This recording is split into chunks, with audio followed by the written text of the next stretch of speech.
नमस्कार दोस्तों, मैं रवीश कुमार AI न्यूज़।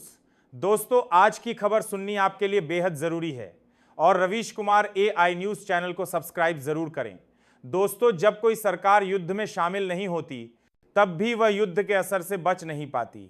पिछले कुछ महीनों में जो हुआ वो अब इतिहास नहीं वर्तमान है। इजरायल और ईरान के बीच जो आग भड़की उसकी लपटें सीधे दिल्ली तक महसूस की गईं।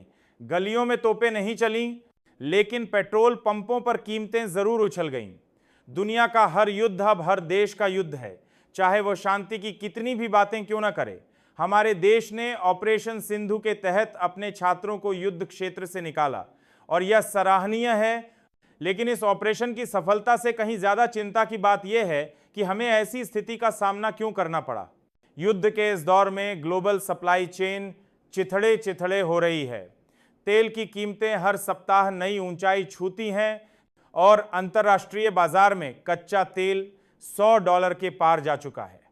इस महंगाई का असर उस गरीब पर पड़ रहा है जो अपने घर में चूल्हा जलाने से पहले यह सोचता है कि आज गैस कितने की है।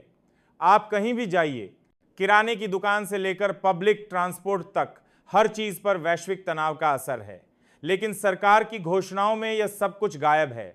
वह सिर्फ बताएगी कि उसने कितनों को रेस्क्यू किया, लेकिन यह नहीं बताएगी कि ऐसे हालात में जीने वाले आम भारतीय की स्थिति क्या है।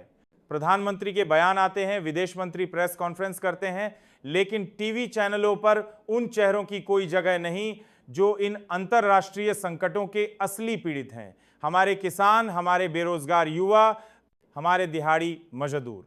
जब तेल महंगा होता है तो ट्रांसपोर्ट महंगा होता है। जब ट्रांसपोर्ट महंगा होता है तो हर चीज की कीमत बढ़ जाती है, और जब हर चीज महंगी हो जाती है तब गरीबी और गहरी हो जाती है।